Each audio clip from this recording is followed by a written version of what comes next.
Je vais juste clarifier qui je suis, pas parce que c'est important, mais parce que ça vous situe mon rôle, parce que votre maladie, la neurofibromatose, mérite l'implication de plusieurs différents experts. Et c'est la communication entre ces experts-là qui souvent fait la force et la précision et l'exactitude de la bonne conduite et des bons soins.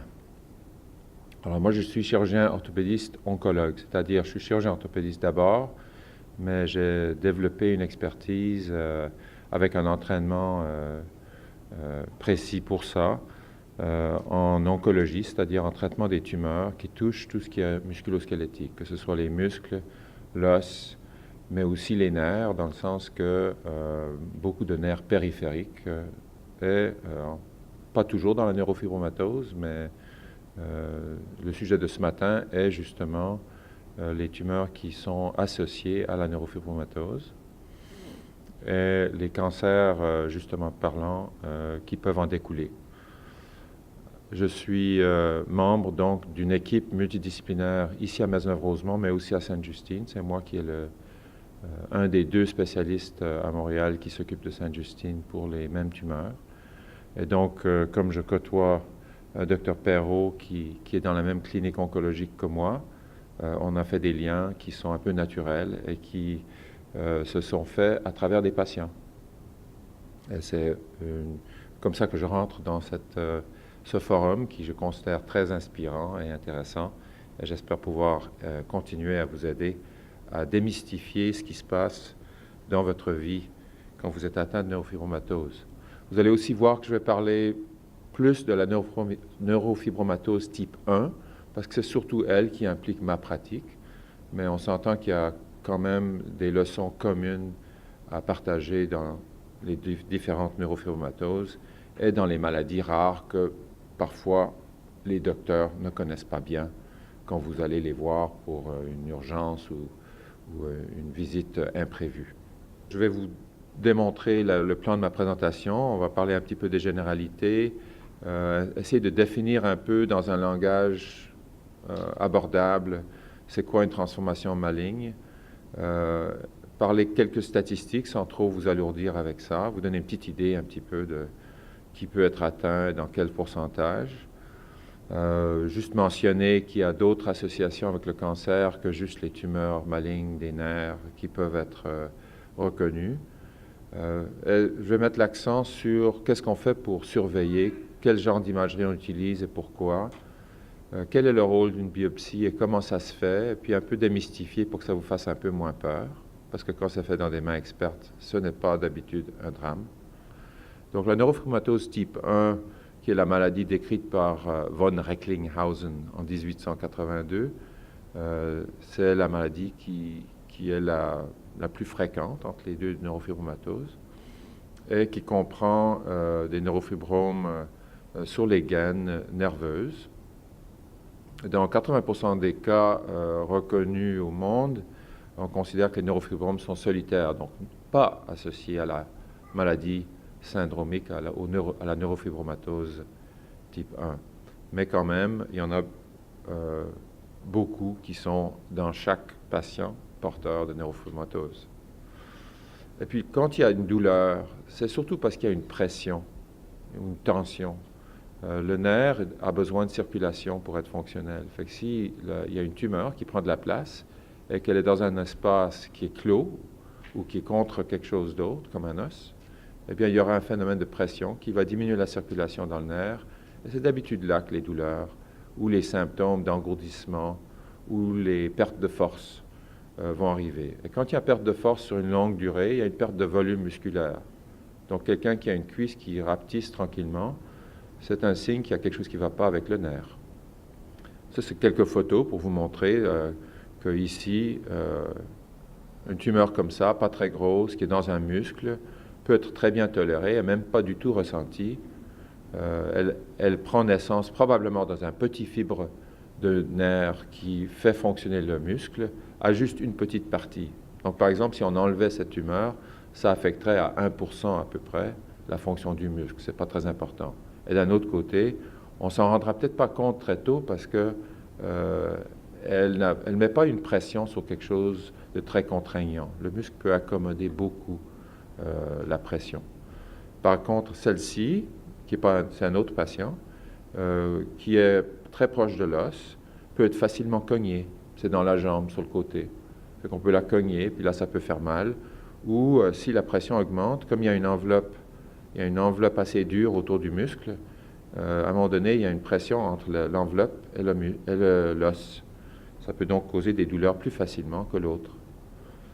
Ça, c'est une autre tumeur, je vous la montre, c'est tout le même patient.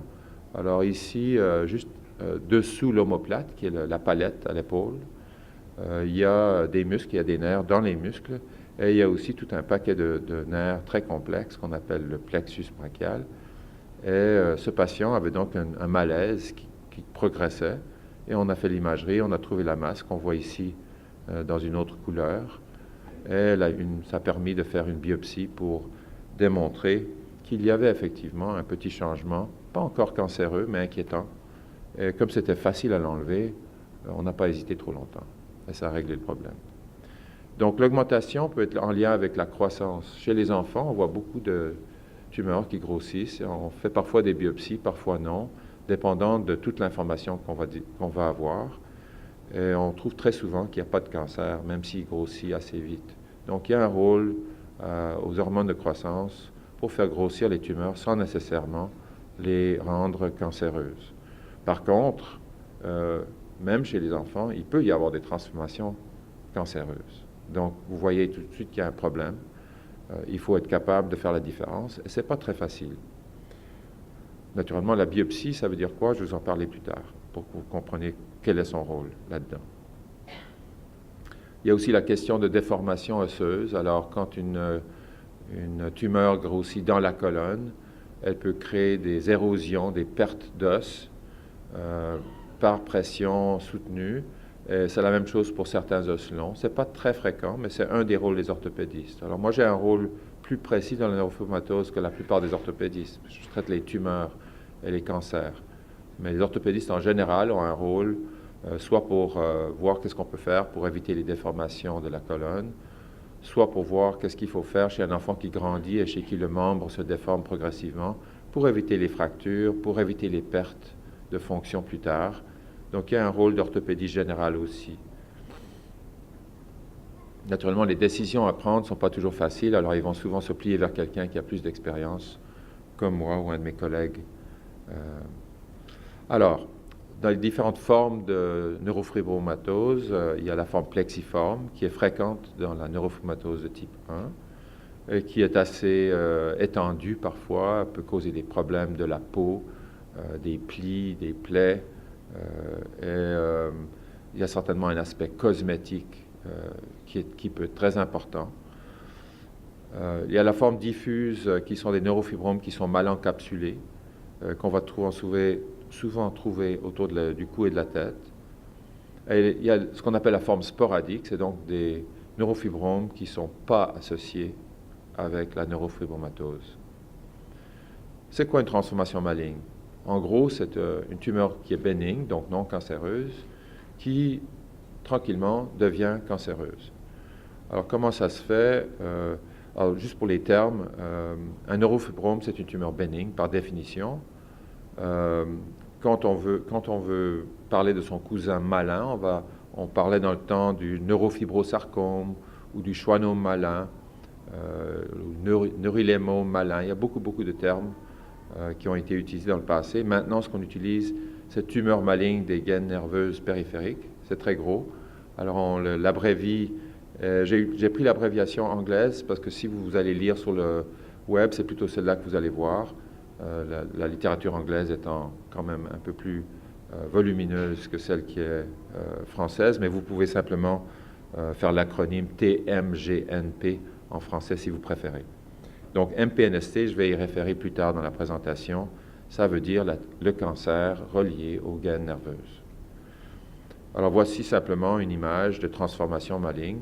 Patient qui a été suivi pendant des années, on avait détecté ça de façon très accidentelle au début sur un scan fait pour un problème digestif. Et, par la suite, au suivi, en même temps qu'ils développaient des symptômes aux nerfs qui sortent du sacrum, qui est le bas de la colonne.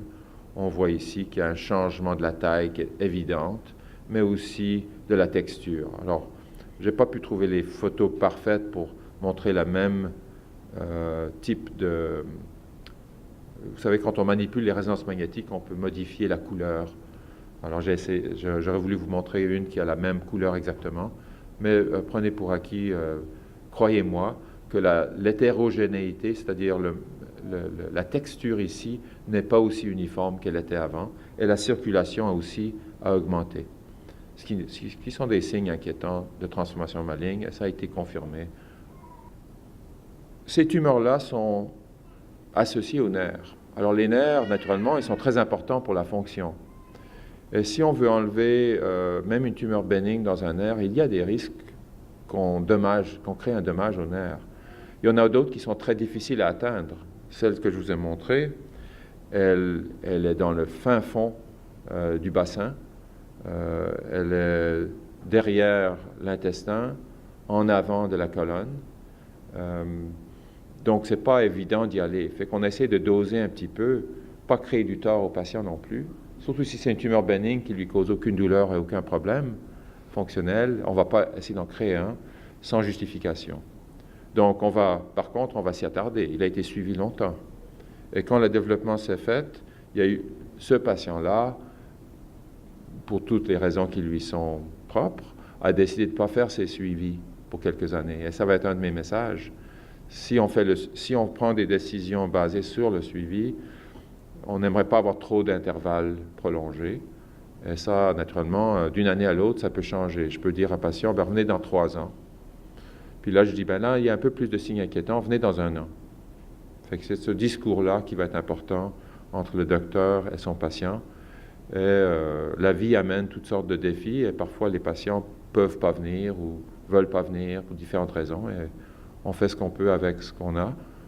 Ce patient-là a quand même pu avoir un traitement que je considère curatif, même s'il y a eu un délai de 2 ou 3 ans entre les deux qui aurait pu peut-être être raccourci si on l'avait vu plus souvent. Alors, qu'est-ce qui se passe? Bon, je ne suis pas le biologiste moléculaire, je ne suis pas un expert, mais je pense que pour vous donner une petite idée, je peux quand même vous parler des généralités. Donc, les cellules en général dans notre corps, ils se réparent continuellement, pas juste au niveau de leur membrane, mais aussi de leur matériel génétique. Ça, c'est une normalité. Ce qui est un miracle, c'est qu'il n'y ait pas des erreurs plus souvent. Parce qu'en fait, c'est très, très complexe. Il y a beaucoup, beaucoup d'étapes là-dedans. Mais de façon miraculeuse, presque tout le temps, ça se répare normalement.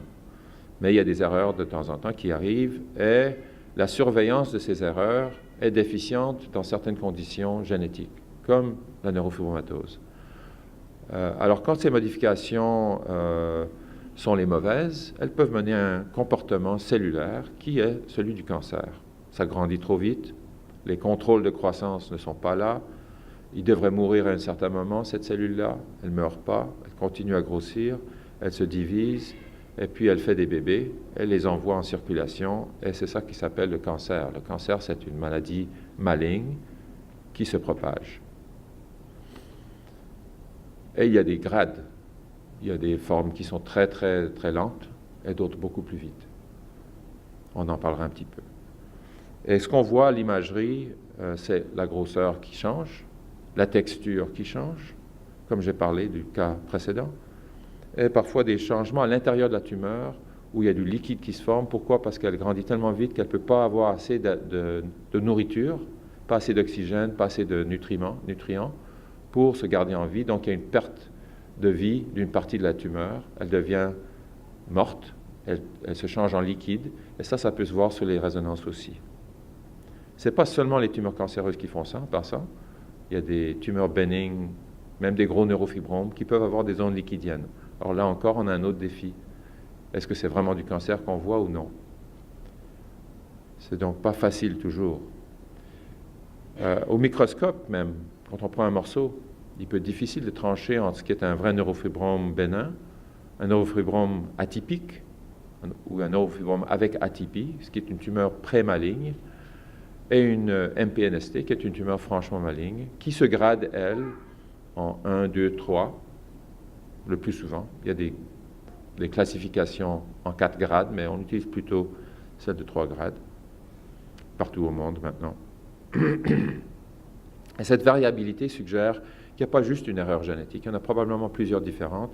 Et effectivement, quand on analyse beaucoup de MPNST, on va voir de multiples différentes anomalies des gènes, des chromosomes, et ils ne sont pas les mêmes dans tous les tumeurs. Donc, il y a toute une panoplie de différentes choses qui peuvent être des erreurs génétiques, qui sont responsables ou associées à la production du cancer. Alors, il faut qu'on revienne à l'histoire et qu'on écoute beaucoup les patients. Il faut qu'on les examine. Et il ne faut pas interpréter les tests sans avoir bien écouté le patient. Tous les éléments sont importants pour prendre une décision. Est-ce qu'on est devant une inquiétude importante ou moins importante? Alors, juste pour vous faire un petit aperçu, c'est le chromosome 17 qui est le plus intéressant, je crois. Le gène de la neurofibromatose est sur ce chromosome. Et ce qui est intéressant, c'est que le gène du P53, qui est un gène qui contrôle la croissance tumorale, qui est un suppresseur de tumeurs en temps normal, il peut être déficient. Et quand il est déficient, il permet le développement de cancer. Ce n'est pas juste dans ce cancer-là, c'est une des molécules, un des gènes les plus importants dans le cancer de tout type. Et il n'est pas loin du tout du gène de la neurofibromatose sur le même chromosome. Fait que s'il y a des altérations qui se font par erreur de copiage de ADN, vous pouvez comprendre qu'elles peuvent impliquer les deux régions aussi. Et il y a d'autres gènes qui ont été identifiés qui peuvent être déficients dans le développement du cancer dans la neurofibromatose. Et ici, on parle du CDKN2A. J'en sais pas grand-chose en passant, mais juste que c'est une des cibles qu'on cherche à attaquer ou corriger avec des molécules pour le traitement. Dr Perrault va vous parler de quelque chose connexe à ce genre d'effort-là. Donc, en statistique, environ 30% des patients qui ont la neurofibromatose pourraient développer un cancer. C'est très controversé. Il y en a qui disent que c'est 10%, il y en a qui disent que c'est 2%. Ça dépend de la définition de la neurofibromatose, ça dépend de la définition du cancer dans la neurofibromatose. Donc, retenez simplement qu'il y a un risque et que c'est la surveillance qui va faire qu'on l'attrape au bon moment. Les chiffres ne sont pas tellement importants. En fait, quand vous êtes un patient devant un docteur, les chiffres ne sont vraiment pas importants.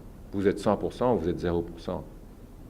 Chez vous, vous pouvez essayer c'est à nous à essayer de juger le risque sur plusieurs éléments, mais on ne va pas vraiment se fier à ces chiffres-là. C'est intéressant de noter que dans la neurofibromatose, la plupart des gens atteints de cancer sont des hommes. Quelqu'un a déjà dit 80%. Je ne suis pas sûr que mon expérience personnelle reflète exactement cette proportion-là, mais effectivement, la plupart sont des hommes. La plupart des patients avec neurofibromatose qui développent des cancers ont un diagnostic il y a au moins 10 ans. Et on pense que l'âge moyen se situe entre 20 et 40 ans. Mais il y a des bébés qui ne marchent pas encore, qui ont cette maladie, et il y a des gens qui ont 65 ans chez qui on fait le diagnostic aussi. Donc, encore une fois, il faut être ouvert, il faut être vigilant. Et si on fait bien les suivis et on a accès à la bonne surveillance, on essaie d'attraper les choses à temps. Et dans ce contexte-là, souvent, c'est un succès. La majorité du temps, c'est un succès. Il y a d'autres tumeurs associées. Ce n'est pas très clair s'il y a un rôle du gène de la neurofibromatose dedans ou non, mais on parle de la leucémie, des cancers du petit intestin, par opposition au côlon, qui est le gros intestin. Et il y a des tumeurs bénignes au cerveau, avec lesquelles je suis beaucoup moins familier, mais qui ont été décrits dans les écrits. Les rayons X sont peu utiles. Je vais vous montrer un exemple, un peu l'utilité, c'est plutôt pour voir le squelette et pour voir s'il y a des changements qui méritent d'être pris en charge par un orthopédiste. L'échographie est un examen qui a des limites importantes, mais il est assez facilement disponible. Il ne fait pas mal, il est sécuritaire pour la femme enceinte et pour l'enfant, très jeune, pas de radiation. Donc, on peut suivre la taille. C'est un outil intéressant chez un bébé, par exemple, pour ne pas le mettre dans une résonance magnétique, qui est un gros examen pénible. Je ne sais pas si vous avez des enfants qui ont passé par ça, mais il faut les sédationner, c'est assez lourd. Alors qu'une échographie, l'enfant peut être en train de crier, jouer, rire, et puis on peut faire l'échographie pendant qu'il bouge. Alors, c'est quand même un outil intéressant pour mesurer la taille des masses qui sont un peu plus profondes que ce qu'on peut vraiment voir à la peau. Le scan, ou CT, ça veut dire tomodensitométrie, c'est un genre de rayon X avec des ordinateurs qui ajoutent des couches multiples pour créer une image en 3 dimensions. C'est une forme de radiographie sur le plan physique, c'est-à-dire qu'il y a des radiations, plus concentrées qu'un rayon X ordinaire, mais elle permet de mesurer les masses avec une certaine précision. Elle permet de guider une biopsie à l'aiguille, comme l'échographie, mais dans des situations plus profondes que l'échographie peut le faire. Et puis, donc, c'est un outil important pour ça. Et puis, si on le jumelle avec la médecine nucléaire, eh bien, on a des informations sur l'activité biologique de la tumeur. Voici un exemple d'un scan, je vous l'ai montré déjà. Donc, on a une image ici à la résonance. Les caractéristiques nous ont dit qu'il faut faire une biopsie. On peut y avoir accès ici et savoir qu'on est exactement dans la bonne place. Et si, par exemple, il y avait une zone ici qui était plus intéressante pour le pathologiste, eh bien, on pourrait diriger l'aiguille à la zone en question pour éviter les erreurs d'échantillonnage qui sont un problème dans cette maladie-là.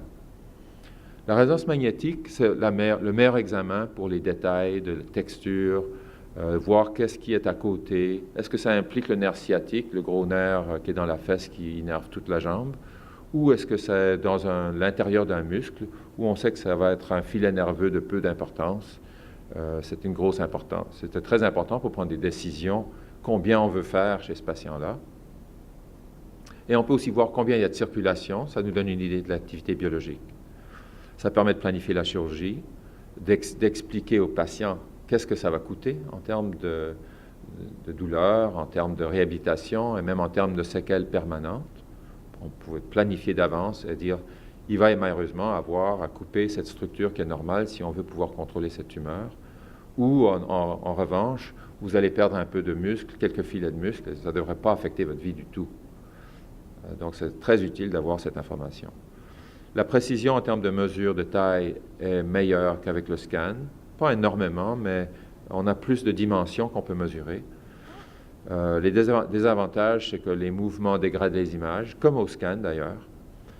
Et l'examen est assez long, fait que c'est difficile de rester tranquille et de ne pas bouger pendant 40 minutes. Parfois, ça prend 40 minutes de faire un examen, surtout si on a mal et on est couché sur une surface pas très, très confortable. Alors, il y a des gens qui sont claustrophobes en plus. Ça, c'est un peu difficile. Et en passant, si vous êtes claustrophobe et vous avez un examen à passer, demandez qu'on vous donne une médication. Ça peut se prendre sous la langue 10 minutes avant l'examen. C'est un petit Valium, si vous voulez. Ça s'appelle Lativan. Ça vous calme complètement. C'est sécuritaire. Et ça fait toute la différence pour un examen qui est, disons, moins désagréable.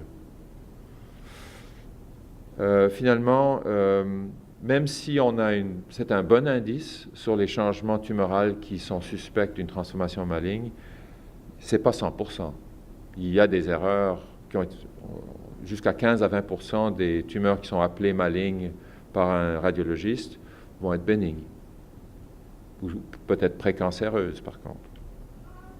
Voici quelques exemples. Donc une radiographie qui démontre une déformation importante de la colonne, cette fois-ci non pas à cause de la neurofibromatose directement qui a affecté les vertèbres, mais parce que j'ai dû lui enlever la moitié de son sacrum à un relativement jeune âge pour une tumeur maligne de haut grade, très difficile à opérer, très difficile à traiter.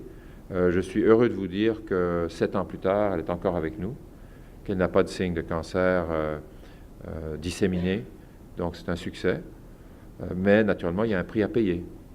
Elle a une perte importante de sa mobilité. Je n'ai pas mis de métal pour reconstruire ça parce que ça aurait affecté beaucoup de choses, y compris la capacité de faire de l'imagerie pour le suivi. Ça, c'est une résonance magnétique qui vous permet de voir à quel détail on peut suivre les tumeurs. Alors, ces petits chapelets que vous voyez sont de multiples neurofibromes sur le nerf sciatique ou une partie du nerf sciatique. Il n'y a rien qui est très inquiétant là-dedans. Et on en voit une un peu plus grosse ici.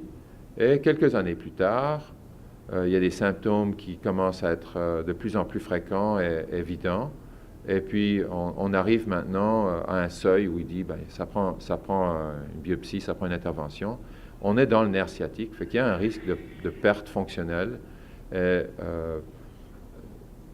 dans certains cas, il faut enlever le nerf complet, puis il y a une perte fonctionnelle qui vient avec, mais on sait comment la compenser. Donc, ça ne veut pas dire que vous n'êtes pas capable de marcher. Ça, c'est un sujet individuel, ça se discute. Alors, ça prend un expert pour vous expliquer qu'est-ce que ça va faire à votre vie et comment on va le compenser. C'est le même patient que tantôt pour vous montrer les détails, juste pour souligner l'importance de la résonance magnétique comme examen. Ceci, pour vous montrer aussi qu'on peut voir le cerveau, on peut même voir les petits nerfs qui sont ici. On voit des petits nodules ici, pas inquiétants, mais ça nous permet d'identifier où est-ce qu'ils sont. Alors ça, c'est une partie d'un examen pancorporel, c'est-à-dire qu'on fait des suivis des patients qui sont à risque de cette maladie, comme à certaines autres maladies génétiques que je suis, qui ne sont pas des neurofibromatoses. Alors, ça permet de faire une surveillance. Alors, l'examen qu'on va faire ici va durer le même temps qu'un examen approfondi d'une région. Donc, par définition, il y aura moins d'examens par région. On fait un survol rapide, mais on ne va pas trop dans les détails. Fait que si on voit sur ce survol qu'il y a un changement qui nous inquiète, on va refaire une autre résonance magnétique plus en détail dans la région intéressante. Alors, vous voyez ici, ça c'est le sujet qui a mérité que cette personne devienne connue comme neurofibromatose. Parce que ça, c'était apparent, elle le sentait. Puis en faisant le tour, on voit qu'elle a une maladie pas très sévère, mais c'était ce qui a mérité l'investigation. Alors, l'IRM pancorporel, c'est un outil puissant qu'on considère très important. Ce n'est pas le seul qui peut faire le dépistage et la surveillance de tout le corps. Il y en a un autre que je vais vous parler. Mais il permet de mesurer à différents moments, voir s'il y a des différences, voir s'il y a de l'inflammation, plus de vascularisation, plus de circulation sanguine, s'il y a des pertes de circulation dans une partie de la tumeur, je parle de nécrose, donc le liquide qui se forme au centre. Et puis, ce n'est pas tous les centres qui offrent ça, pour toutes sortes de raisons. Donc, je vous montre quelques exemples. Alors, voici la même photo à droite. Vous voyez qu'on peut vraiment faire tout le corps. On voit le cerveau. Et puis, ici, on peut même faire une photo de tout le corps en même temps. Et il y a différentes... On peut manipuler les images pour mettre plus en relief les structures qui nous intéressent. Encore une fois, on peut voir quand même en certains détails, même avec cet examen qui n'est pas très approfondi. Le dernier examen qui est intéressant, à part la biopsie, c'est le TEP-CT. Ça veut dire qu'on combine le scan, qui est un examen radiologique, et qui nous montre des parties du corps, avec un examen qui est une mesure de la quantité de sucre qui est mangée par les cellules. Donc, s'il y a beaucoup de sucre mangé par une cellule, ça suggère qu'elle est plus active. Quand c'est trop actif, ça suggère que ça pourrait être un cancer. Donc, on peut chiffrer donc la quantité l'appétit de ces cellules-là et la mettre en lien avec une image d'une partie du corps en précision. Donc, on sait exactement quelle partie du corps. Disons qu'il y a 5 neurofibromes dans une même région très restreinte. On peut d'habitude faire la différence entre les 5 régions et savoir laquelle qui est inquiétante. Et après ça, avec une résonance, on peut voir en plus en détail les repères et d'autres éléments d'information qui nous aident à prendre une décision. On peut répéter donc dans le temps et voir s'il y a une évolution. Encore une fois, ce test-là n'est pas fiable à 100%, mais il y a une bonne littérature pour suggérer qu'on peut quand même se nourrir de cette information pour prendre des décisions. Alors voici simplement un exemple. Vous voyez ici que ça c'est un espace pour un nerf qui est relativement normal. Il est d'une taille à peu près normale. Ça c'est le canal sacré, qui est le dernier os de la colonne, qui est dans le bassin. Et on voit qu'il y a une région où les nerfs sont plus gros parce qu'ils ont déformé l'os pendant la croissance, tranquillement. Et ici, il y a clairement quelque chose qui ne va pas. Donc, il y a un neurofibrome important dans cette région-là. Ce neurofibrome-là, son activité est visible comme étant exagérée parce que c'est trop noir. Ça peut aussi être présenté en inverse, où c'est trop blanc. Mais on peut suivre dans le temps et puis voir si ça change et si le chiffre qui correspond à l'appétit de la tumeur dépasse un certain seuil. Alors là, on a simplement utilisé un chiffre pour dire qu'à partir de 3,5, ça devient cancéreux. Ça, c'est faux. On ne sait pas exactement comment lire ces chiffres, mais quand on voit avec le temps que ça augmente et que ça augmente à une vitesse qui est un peu inquiétante, on est motivé au moins à surveiller de plus proche et de décider si ça va prendre une biopsie ou non. Donc, le message, pour résumer tout ça, c'est qu'on ne se fie pas à un seul test, on se fie à l'examen, à l'histoire et à une combinaison de différents tests. Et on va voir une stabilisation ou on va voir des changements progressifs. Et là, on va dire, il est temps de prendre l'action. Alors ça, c'est le même patient, c'est plus gros ici, c'est plus blanc ici. On va lui faire une biopsie. Et la biopsie ici, on va être dans les nerfs du sacrum. Comme c'est une relativement petite aiguille, le dommage au nerf ne va pas être grand, mais il peut y avoir un petit dommage. On peut faire saigner un peu le nerf. Alors, on a justifié ce geste qui a un certain risque.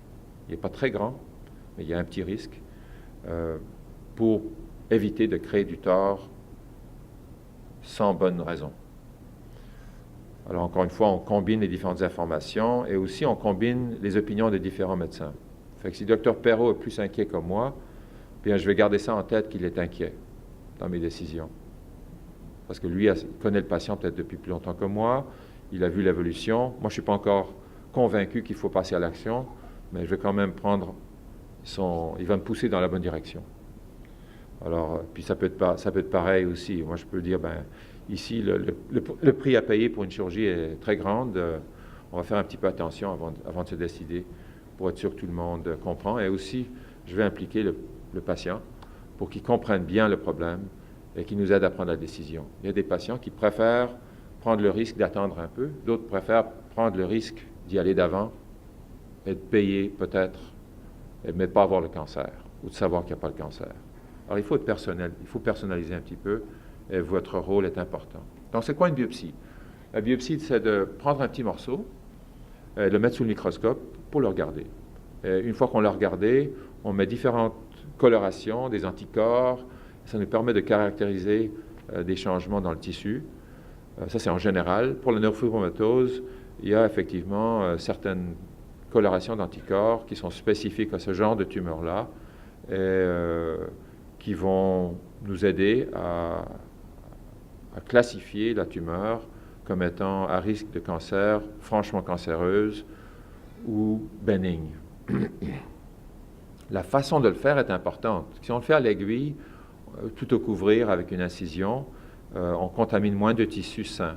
L'idée, c'est que quand on va enlever une tumeur, surtout cancéreuse, il faut passer dans une zone saine. Donc, le moins de tissus sains qu'on a sacrifié, parce qu'elle va être contaminée par la biopsie, le moins de dommages qu'on va créer au patient.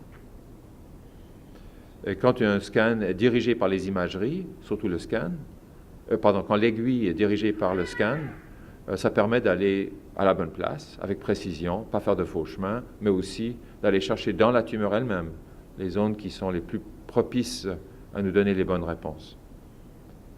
Alors voici un autre exemple où ça c'est la tumeur ici, qui est dans le nerf, une partie du nerf fémoral.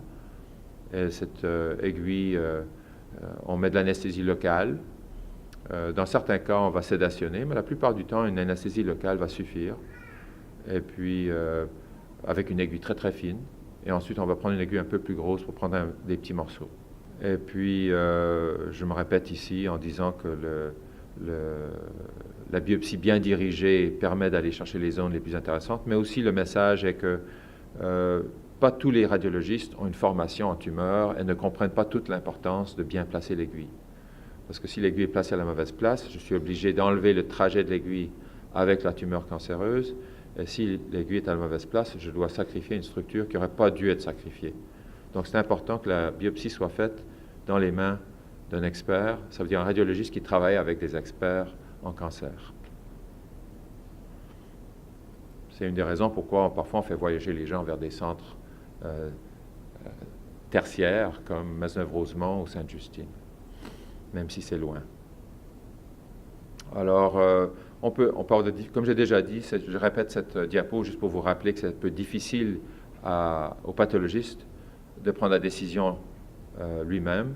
Il faut donc se concerter à une table où on regarde les rayons X, on regarde les images, les résonances magnétiques, on discute de l'évolution clinique et des symptômes du patient, on discute de l'âge, du contexte génétique, est-ce qu'il y a d'autres membres dans la famille, est-ce qu'on pense qu'il y a beaucoup de risques ici. Alors on va pencher l'interprétation des différents examens, y compris la biopsie, en fonction d'une discussion entre experts. Et ensuite, on va prendre une décision, quoi faire avec le patient. Donc, c'est quoi le traitement de ces tumeurs-là si elles développent une malignité? Ça dépend un petit peu de leur grade. Ça dépend aussi où est-ce qu'ils sont. Alors, ce qu'on veut, c'est enlever la tumeur, naturellement, et on veut l'enlever d'une façon à ce qu'il n'en reste plus, pour qu'elle ne revienne pas. Le plus malin qu'elle est, le plus qu'il y a des risques qu'une cellule dépasse un petit peu les contours de ce qu'on voit à l'imagerie. On appelle ça des nodules satellites, des infiltrations.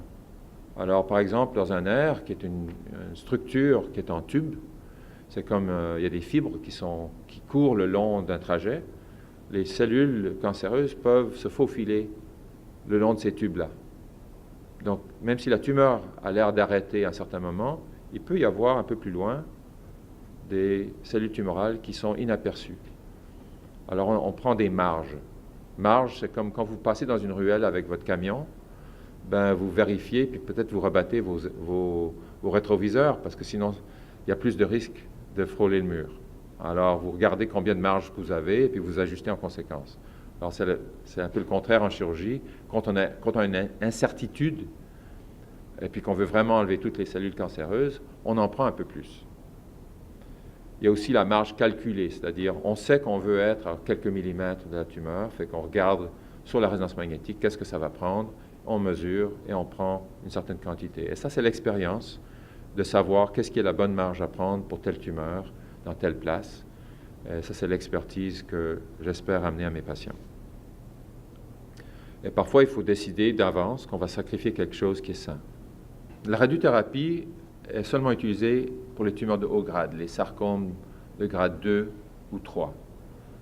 Pourquoi? Parce que l'on sait que le taux de récidive est très élevé dans ces cas-là. Il y a peut-être 50% des patients qui vont récidiver si on fait juste la chirurgie. Alors que si on fait de la radiothérapie, c'est 5 à 10% seulement qui vont récidiver. Ça, c'est en gros pour toutes les tumeurs malignes de haut grade. Pour les neurofibrosarcomes, c'est des principes qu'on applique.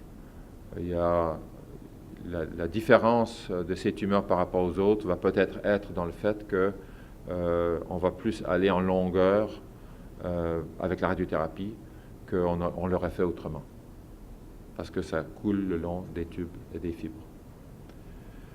La chimiothérapie est rarement utilisée pour cette maladie jusqu'à nos jours, la chimiothérapie classique, mais il y a certains cas où on va l'utiliser parce qu'il y a un scénario, par exemple une biopsie faite par quelqu'un qui n'est pas expert et qui a contaminé une région qu'on ne peut pas enlever. On va faire tout ce qu'on peut pour aider le patient à avoir une guérison de sa maladie. Mais si on regarde les publications scientifiques sur le sujet, on ne peut pas dire que la chimiothérapie joue un rôle important dans cette maladie-là, dans les MPNST, qui sont les cancers de haut grade reliés aux nerfs. Dr Perrault va vous parler de nouveaux médicaments, une nouvelle classe de médicaments, et puis un en particulier. De ce que je sache, on n'a pas encore su l'impact sur le risque de transformation maligne de cette maladie, mais certainement, on a beaucoup d'espoir que ça va modifier un petit peu le portrait et les risques. On va prendre des décisions de traitement basées sur la douleur, sur la vitesse de progression de volume et de douleur, D'autres symptômes aussi, comme des engourdissements, des paralysies, des pertes de force. Si l'exérèse est facile, une petite tumeur au sein d'un muscle, moi je sais que ça ne vous donnera pas de séquelles. Je suggère souvent qu'on y aille pour l'enlever sans trop hésiter. Elle vient de grossir, elle ne vous dérange pas beaucoup, mais je sais que la chirurgie est simple, elle dure à peu près 45 minutes, en chirurgie d'un jour, vous allez pouvoir rentrer chez vous le même jour. Les chances d'avoir une séquelle, une complication majeure sont presque nulles. Je parle souvent de 1%, mais c'est un chiffre, parfois quand on ne sait pas quel chiffre donner, parce que c'est tellement bas, on dit 1%, mais ça nous met dans l'ordre de grandeur, c'est suffisant. Bon, ça c'est le scénario, puis c'est souvent le scénario. Si on surveille bien les patients, une bonne partie de vos tumeurs vont être petites, faciles à enlever, au moment où on détermine qu'il y a un changement du comportement. Dans certains cas, par contre, où on pense que la tumeur est maligne, de plus haut grade, ça vaut la peine de faire la biopsie quand même avant. Pourquoi? Parce que si je veux faire de la radiothérapie, j'aime mieux la faire avant. C'est mieux pour vous. Ça fonctionne mieux, ça cause moins de séquelles. Donc, il y a quand même des cas où on fait des biopsies, même si c'est facile à enlever. Par exemple, si c'est un peu plus gros, il y a des zones de liquide au centre.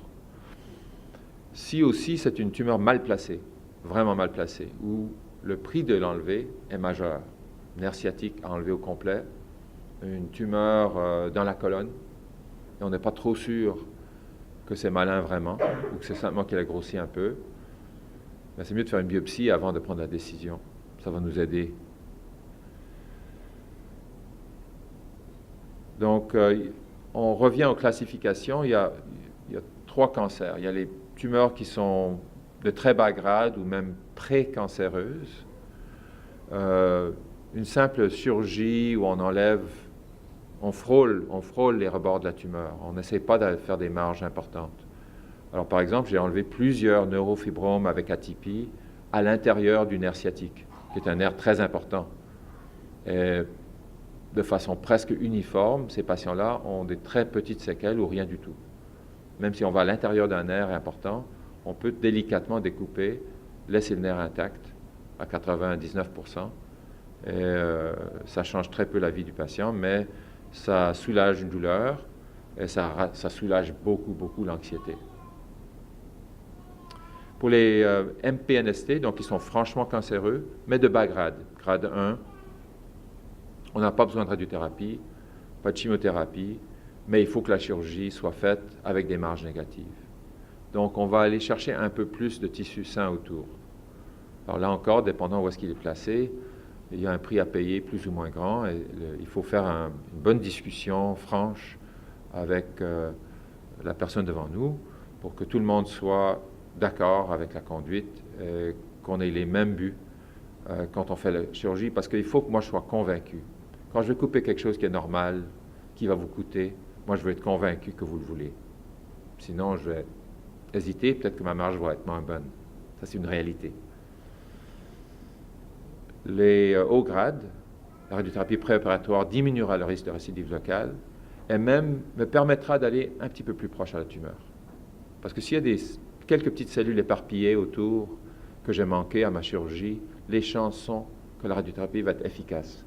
Et ça, c'est prouvé par des statistiques et des suivis à long terme chez des gens qui ont des MPNST de haut grade associés à la maladie de neurofibromatosis ou non. Parce que la majorité, 60% à peu près, ne sont pas associés à votre maladie. Donc, on a quand même un peu plus d'expérience que juste ce qui se passe dans votre maladie. Donc, je vais conclure avec quelques diapos pour faire un résumé de la situation. Je mets l'accent sur le dépistage. Donc, un bon suivi dans une équipe qui s'y connaît, avec des outils de haute technologie dont je vous ai parlé, soit le TEP-CT, soit la résonance pancorporelle.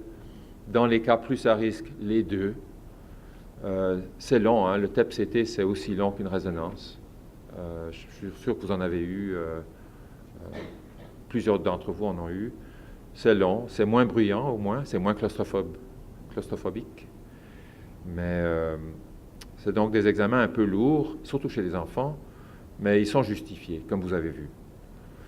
Et puis, d'une place à l'autre, d'un centre spécialisé à l'autre, les programmes ne sont pas du tout uniformisés. Fait que soyez pas surpris si vous lisez une chose, puis dans un autre centre, on fait la même chose. L'important, c'est que quand on vous explique ce qu'on fait, que ça ait du sens. Puis ça devrait avoir du sens.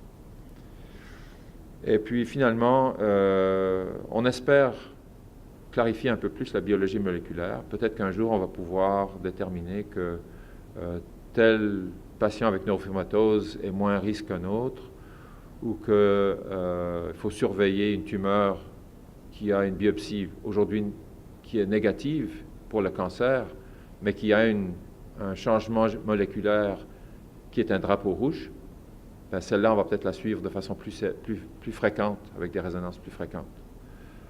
Puis je souligne aussi le rôle des équipes multidisciplinaires, donc le fait d'avoir des neuro-oncologues, des oncologues médicaux, des radio-oncologues, des chirurgiens, que ce soit orthopédiste ou un chirurgien général oncologue.